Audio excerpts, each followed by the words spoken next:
नमस्कार। आपको स्वागत है नए चैनल सरल शाश्वत धर्म पर। मैं योगेश स्वामी आपका स्वागत करता हूँ। आज इसको शुरू करने से पहले, आरंभ करने से पहले गणेश जी का नाम ले लेते हैं। श्री गणेशाय नमः। अब भगवान को याद करेंगे हम 1 मिनट के लिए। हरे राम राम राम हरे हरे, हरे कृष्ण कृष्ण कृष्ण हरे हरे। आशा है आप भगवान का नाम आपने भी ले लिया होगा। अब शुरू करते हैं। देखिए, हमारे चैनल का नाम है शाश्वत धर्म, सरल शाश्वत धर्म। वह धर्म जो शाश्वत है, अनादि है, नित्य है, इसे किसी ने चलाया नहीं। ये भगवान का धर्म है। जैसे कोई इस्लाम को कहते हैं साहब मोहम्मद साहब थे हमारे, ईसाई कहते हैं हमारे वो थे ईसा मसीह, जूस कहते हैं हमारे मूसा साहब थे, कोई क्या कहता है कोई क्या कहता है। ठीक है, हमारे धर्म का ऐसा कोई एक आदमी नहीं है जो क्रेडिट ले सके भाई हिंदू धर्म को मैंने स्थापित किया है। तो किसने किया स्थापित? भगवान ने।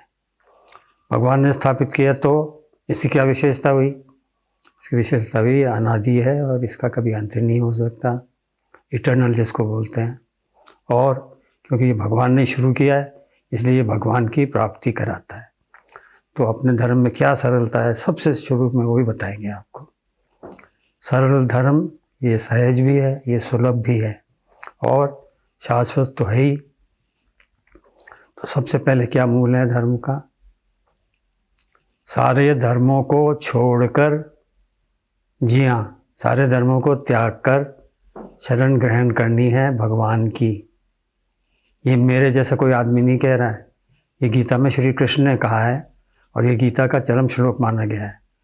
और सिर्फ श्री कृष्ण ने नहीं, राम जी ने भी ये कहा है। मानस में आता है ना, जैसे ही जीव मेरे सम्मुख होता है मैं उसके कोटि जन्मों के पाप माफ़ कर देता हूँ।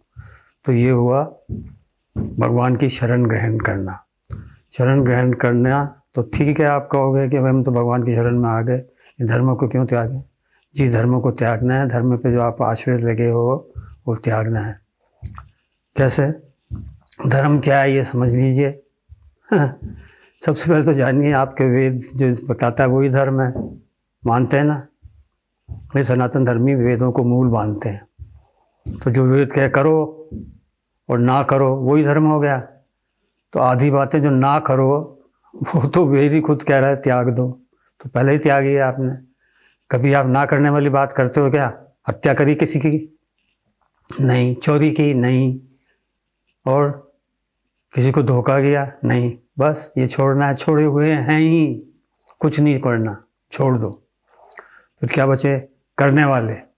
करने वाले क्या है साहब? दान, सच बोलो, ठीक है, यज्ञ करो, ठीक है, हवन करो, ठीक है, दुखियों की सेवा करो, ठीक, किसी का दिल ना दुखाओ। ये तो ना वाला आ गया, वो तो पहले से ही कर रहे हैं हम, ठीक है। तो फिर आप जो करने वाली चीज़ नहीं करोगे तो क्या होगा? कुछ ही नहीं होगा, भगवान प्राप्ति और हो जाएगी। अगर आप ये करते धर्म की बात, क्या करना है क्या नहीं करना, विधि निषेध धर्म जिसको बोलते हैं वेद का, तो आपको हद से ज़्यादा क्या मिलेगा? स्वर्ग मिल जाएगा। स्वर्ग मिल जाएगा, उसके ऊंचे लोक मिल जाएंगे। हद से ज़्यादा अंतिम सीमा है ब्रह्मा जी का लोक, कोई सत्यलोक भी बोलते हैं उसको। वो मिल गया तो भी क्या, फिर भी उल्टो नीचे ही आना पड़ेगा। तो इसलिए खास विशेष ध्यान मत दीजिए, क्या करें क्या नहीं करें, सब छोड़ के कृष्ण की शरण में रहें। शरण में कैसे जाएं, ये बड़ी बात है, इसी को आगे समझाया जाएगा। आपको आगे बताएंगे अब सरल धर्म के बारे में। इसका नाम है भागवत धर्म। इसके सारे धर्मों को छोड़ना है, कृष्ण की शरण ग्रहण करनी है। कैसे ग्रहण करें शरण? मैं कृष्ण का हूँ, कृष्ण मेरे हो, ये थॉट, ये धारणा आपके रग रग में घुसनी चाहिए। और सब जगह, सारे भूतों में क्या देखेंगे आप? कृष्ण ही कृष्ण है। हर जगह कृष्ण है। पेड़ ये कृष्ण है, भाई ये चूहा जा रहा है ये भी कृष्ण है, शेर कृष्ण है, ये सांप कृष्ण है, भाई आदमी कृष्ण है, औरत बच्चा सब कृष्ण कृष्ण है। हर स्थान हर व्यक्ति हर स्थिति में कृष्ण ही कृष्ण को देखना है। और इसके लिए सबसे आसान क्या है? सबसे आसान है कृष्ण का नाम जप करना। या आप मान लो कृष्ण के भक्त नहीं हैं, दूसरे रूप के भक्त हैं, तो राम का नाम जप लो, विष्णु को जप लो, देवी का जप लो, हनुमान जी का जप लो, किसी का भी। लेकिन जिसका जप हो उसमें अनन्य भाव से स्थित रहो कि यही मेरे सब कुछ है। कृष्ण ही मेरे माता है, कृष्ण ही मेरे पिता हैं। सुना है ना, तुम्हें माता पिता तुम्हें, हाँ, तो मेरा द्रव्य कृष्ण ही है। जो कपड़े लत्ते मैंने पहन रखे हैं वो भी कृष्ण है, मकान जो उन्होंने दे रखा है वो भी कृष्ण की कृपा से ही है। सब कुछ कृष्ण को मानना है, ठीक। इसके लिए नाम जप आवश्यक है। नाम जप कैसे करें, इस पे थोड़ा सा विचार करते हैं। पहले आपको एक दृष्टांत सुनाते हैं। ये भागवत से है, दृष्टांत है अजामिल का। ये आपको भागवत में 6ठे स्कंद में मिल जाएगा, शुरू में ही, पहले से 3रे अध्याय में, ठीक। तो देखिए, थोड़ा शुरू करने से पहले मैं आपको बता दूं, आपने भी अजामिल की कथा सुनी होगी। ये भागवत की बहुत ही पॉपुलर कथा है, बहुत ही प्रसिद्ध है, और हर भागवत सप्ताह में इसको सुनाया ही जाता है। लेकिन जैसे वो सुनाते हैं उससे थोड़ा सा कोई मिसगाइड भी हो सकता है, मेरे जैसे बचपन में मैं सुनता था, मैं सोचता हूँ नाम ले लो, खो गई छुट्टी, है भी ठीक, वो पूरी छुट्टी नहीं है, वो छुट्टी होने का स्टार्ट ही है। क्या वो आप सुन ले पहले आप इसकी कथा। अजामिल एक सदाचारी ब्राह्मण था, फिर बाद में वो बदमाश बन गया, गलत रास्ते पे आ गया, कई बच्चे हुए उसके। आखिरी जो संतान थी सबसे छोटी, उसका नाम रखा नारायण। बुढ़ापे की औलाद थी, सबसे ज़्यादा प्रेम से था, और सबसे ज़्यादा साथ भी उसके ही रहता था। वो मृत्यु का समय आया तो उसको लेने 3 भयंकर यमदूत आए। यमदूत देख के घबरा गया, चिल्लाया, नारायण नारायण, अरे नारायण। ये तो बोल रहा था अपने बच्चे को नारायण, नारायण तो था नहीं, कहाँ था, इधर उधर खेल रहा होगा, बच्चा ही तो था। उधर उन्होंने विष्णु दूत जा रहे थे, विष्णु के पार्षद, उन्होंने ये आवाज़ सुनी, और हमारे प्रभु का कोई नाम ले रहा, तो एकदम भग के गए वहाँ। तो देखा तो उसको मार रहे थे, ले जा रहे थे, जीव को निकालते ना दूत। अब देखो, ये बहुत तगड़ा पापी था। शास्त्रों में ऐसा वर्णन है, ऑर्डिनरी लोगों को लेने 2 ही यमदूत आते हैं, इसको लेने 3 आए, तो देख लो ऊंची कैटेगरी का पापी था, ठीक। विष्णु दूतों ने उनको भगा दिया, छुड़ा लिया। उन्होंने कहा, भाई हमने क्या गलती करी? बोले, ये प्रभु का नाम ले रहा है इसलिए तुम इसे नहीं ले जा सकते।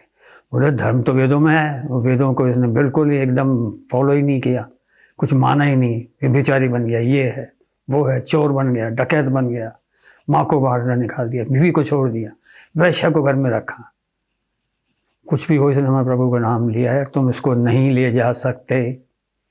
फिर बेचारे ब्रह्मदूत चले गए, उधर तो वो गए यमराज के पास, वो भी आगे कहानी सुनाएंगे।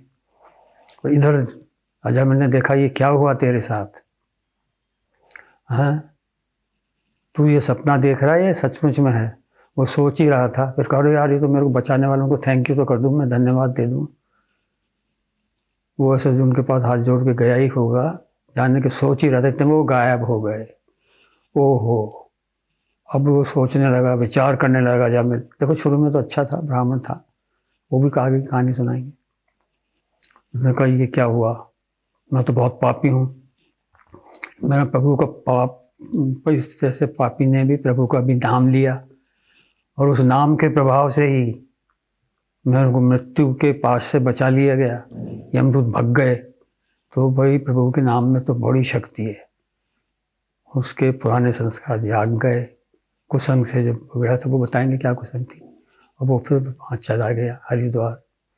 हरिद्वार जाके उसने फिर योग साधना करी, मैं शरीर हूँ इस भाव को त्याग दिया, मैं मेरा से ऊपर उठा, अच्छी खासी साधना करी, उसके बाद फिर वो गया, फिर उसका मोक्ष हुआ है। और वही लोग आए हैं, वही 4 पार्षद जिन्होंने यमदूतों से छुड़ाया था, शुरू में बताया ना कहानी में, वो आए हैं, फिर उनके साथ सुनहरे विमान में बैठे हैं ये, और खुद भी विष्णु का पार्षद बन के विष्णु के लोक में गया है।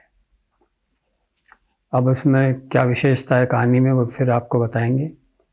थोड़ा हरि नाम कीर्तन कर लीजिए। हरे राम राम राम हरे हरे, हरे कृष्ण कृष्ण कृष्ण हरे।